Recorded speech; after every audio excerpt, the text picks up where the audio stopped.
So first question I want to ask you guys is, do you feel like Arthur Murray has made you, in general, a more optimistic person? Who would agree with that? Like, maybe even to a fault. Let's make some noise if you are more optimistic when you started this job. Yes. All right. Now, I want us to do something, and I thought of it myself. We're all going to stand up and get behind your chairs. I'm joking. Okay, so Juan took most of my meeting. So now what I want you to think about is, you feel, when you're optimistic, you feel like you can move mountains, right?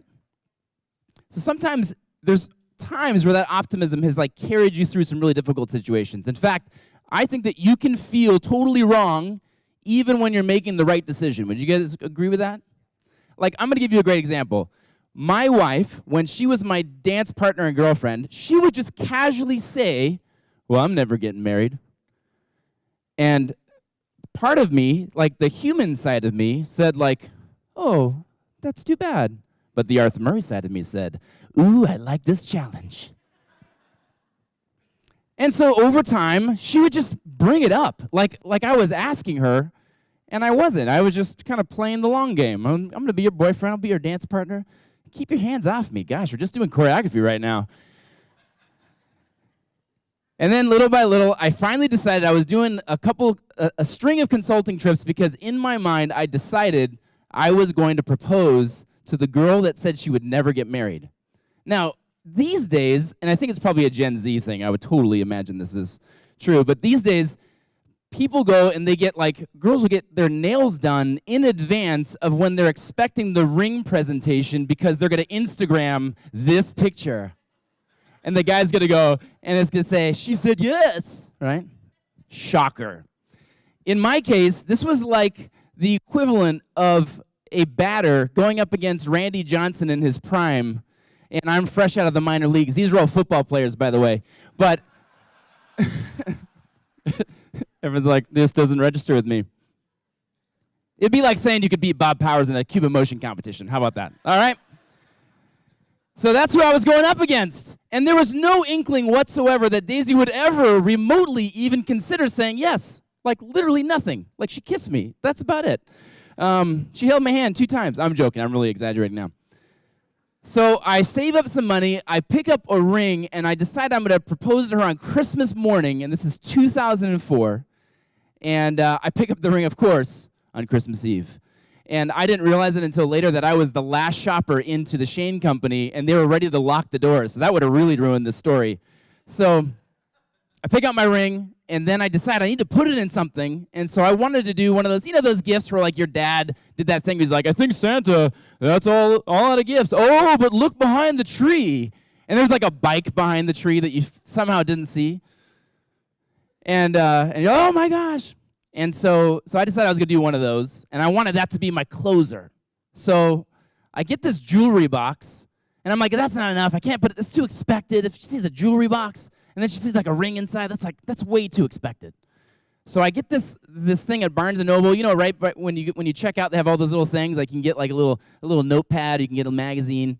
And there's this little box of cards with little quotations on them. Have you guys seen those before? And then you pull out a card a day, and it was one for school teachers. And so it was all these little kids doing different little kid things.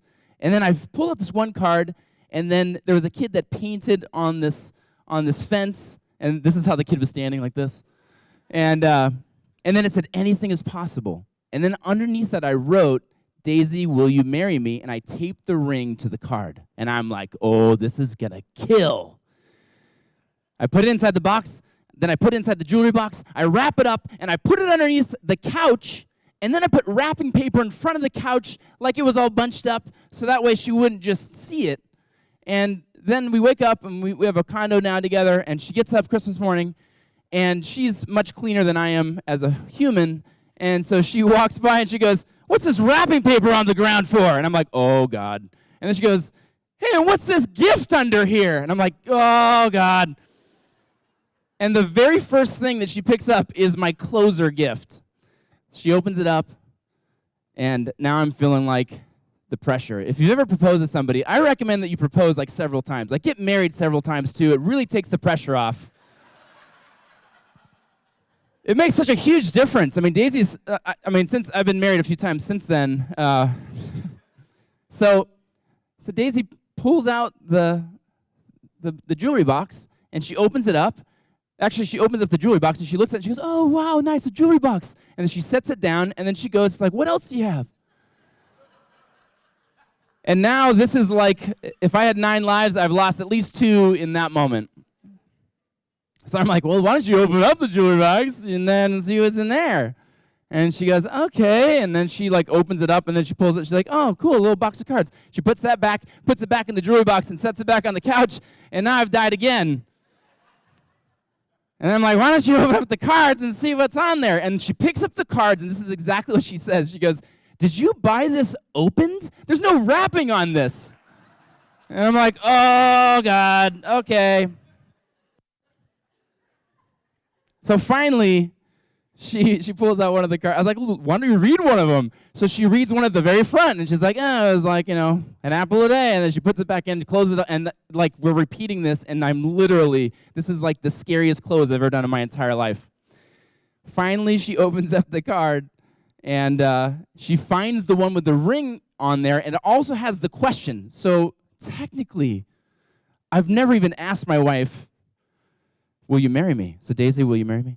Okay, good, just checking. All right. She pulls it out, and she just looks at it. And now this is the girl that said, what? I'm never getting married. Just randomly, like at Starbucks. I'm like, I'm just asking you what you want to drink. And she's looking at it, and she's in stunned silence, and she just starts repeating the words, oh my God, oh my God, oh my God. Now, if you're doing the right thing, but it feels wrong on the inside, like, are you imagining that I had negative thoughts or positive thoughts? Like, my level of optimism just is like going down precipitously at this point. And then she's just looking at it, and there's a question on there that she apparently is not even reading. And so finally I just broke the silence, and I said, Daisy, would you prefer an afternoon wedding, or would an evening wedding be more convenient for you? True story.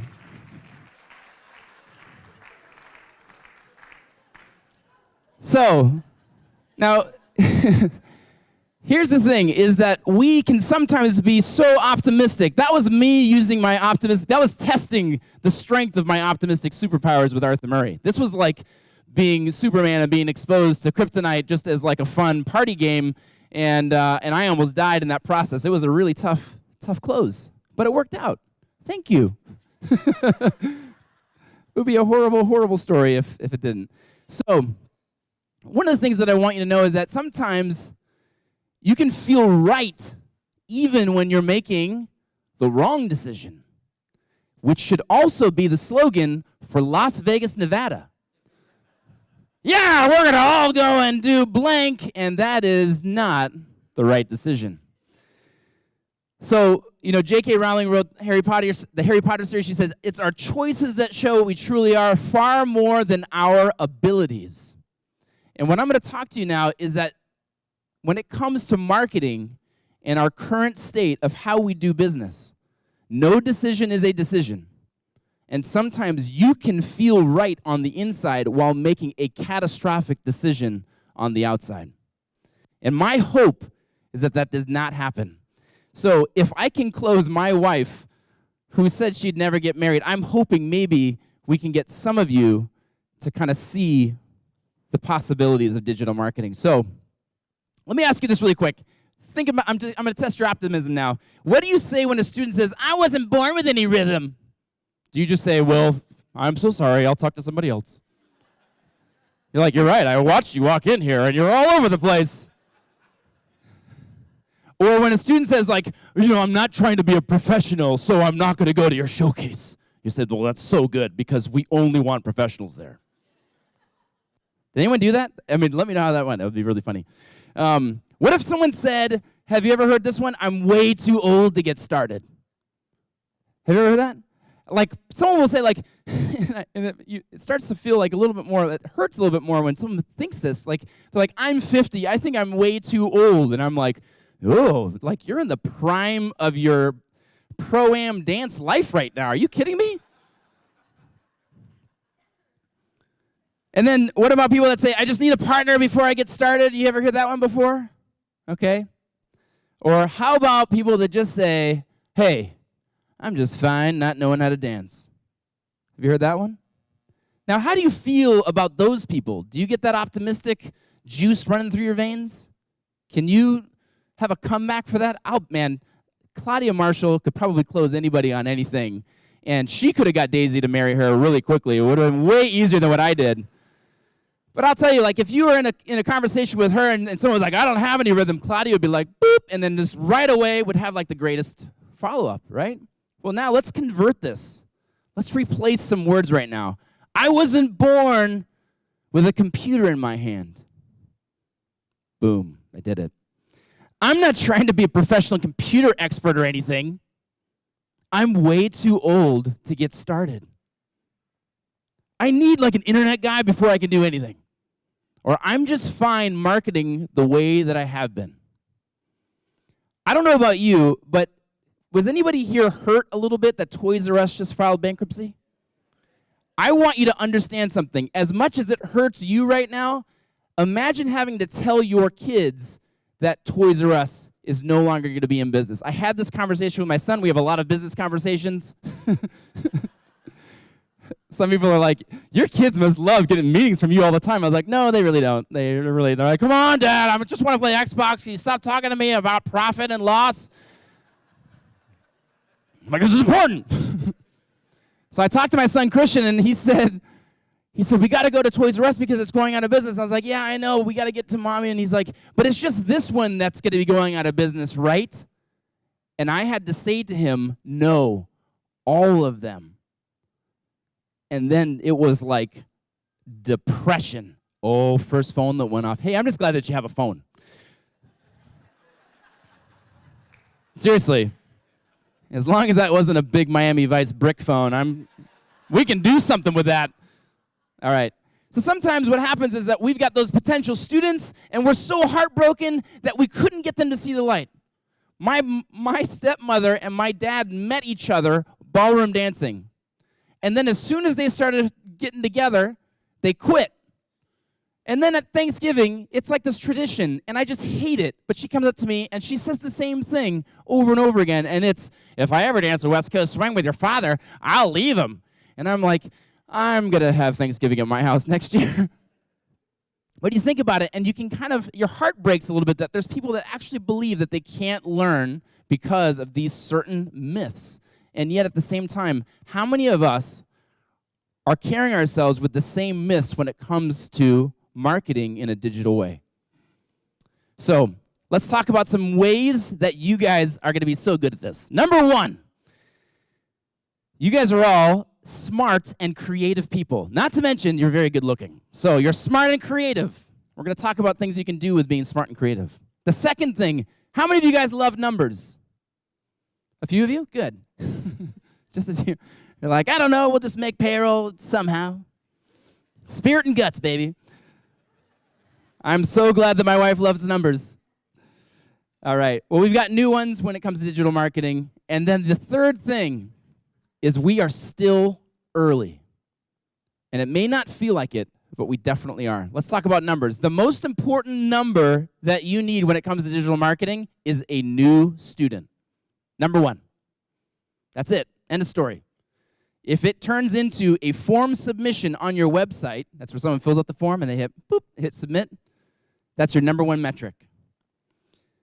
The second thing is that we need to understand that there's vanity numbers that are out there. And these vanity numbers are good, but they don't necessarily replace a student. So for example, if you had this conversation, and like say the franchisee said, how many walk-ins or how many DEs did we have come in this week? And the counselor said, well, we didn't have any, but you know what? Our post got 100 likes.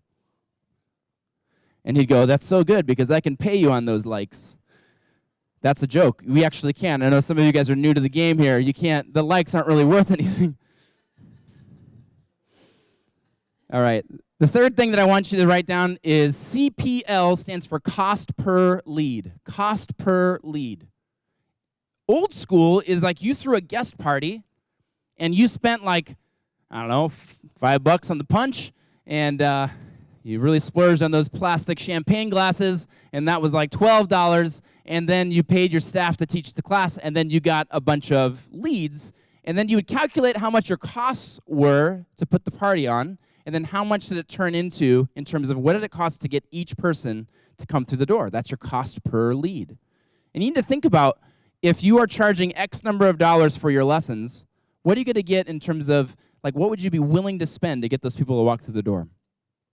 Okay, let's talk about the second category, smart and creative. Number one, I want you to think of your marketing funnel is like dating. Okay?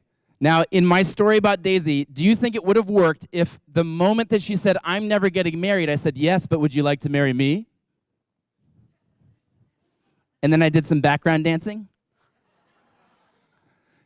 Yeah, that wouldn't have worked. So what I want you to think of is that your marketing can't always just be transactional. It can't just be selling something. It can't always be that. It's got to be a combination of brand versus just selling. How many times have you seen the same furniture store have the same sign that they're going out of business for the last 5 years? Okay? That's an example of a marriage proposal type of marketing campaign. All right, the next thing. Your free lesson is not the same currency that it used to be.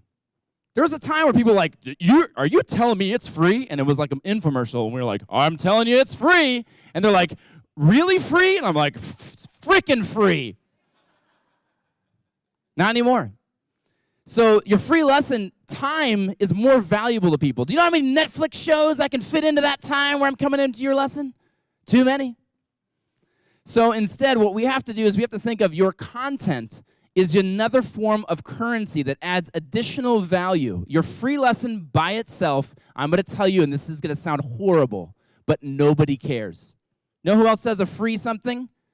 Everybody. But do you know who creates content around that free something? The smart ones. Okay, the next thing. In your dancing, you tested. How many of you guys were competitive dancers? Good. Everybody, just Bob raised his hand. So, in your competitive dancing, you tested, you edited, you choreographed, and then you revised all the time. It was through the cycle. You're like, we're going to start this diagonal center because it's going to do this, and then we're going to do this choreography, and I'm going to do this, and we're going to go like that. And then Juan learns your whole choreography, and then he does it for you in the pro party, and you're like, God, I've been working so hard on that. How could you get that so quick? What I want you to think of is that you need to put out a variety of ads that you're going to test, and you are going to do what's called split testing. So you're going to run a campaign against specific metrics like age. You're going to run these variables, and you're going to run multiple versions. What if you found out that people just weren't coming in because the picture that they saw is the same picture they saw every place else? How many of you guys have ever seen a picture and got really judgy? You're like, I bet she's like an idiot. You know what I mean? For like some ad. All right, the last part to this section is the value of your booth. I want you to think about for a second, if you could have a booth at the trendiest, most popular wedding fair in your city, how valuable was that to you? Pretty valuable? What if it was a yoga convention? Okay, would you want a booth at a yoga convention? Yeah. Like, if it was just like outside of a Lululemon, I'd put a booth right there. Like, hey, you know, all the best students wear Lululemon, by the way. What if you could have a booth at a Tony Robbins conference? Yeah? What I want you to imagine is that Facebook ads is a digital booth.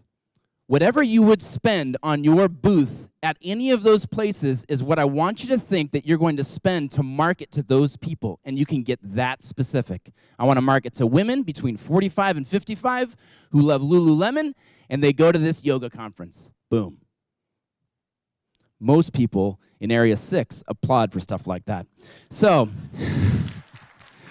all right, we're going to wrap it up. I'm short on time. These are 3 resources that you have that are at your fingertips. Number 1, go to HubSpot. You're going to Google the term HubSpot inbound certification. You guys are all certified. You couldn't even be here if you weren't certified, right?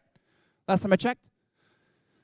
Am I at the wrong convention? Okay, so you can do a free inbound certification. It's like that take-home written test that you take for your certification.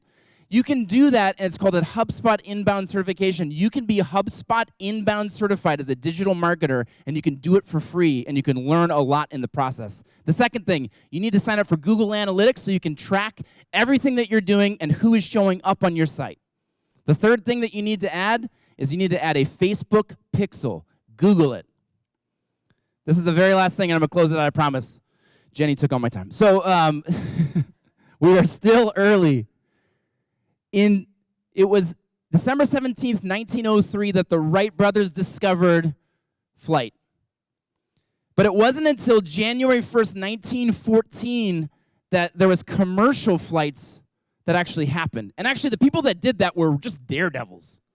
It wasn't until the Air Commerce Act of 1926 were pressurized air cabins, and then we had flight routes and things like that. It took another 20 years before all these adopters got on board.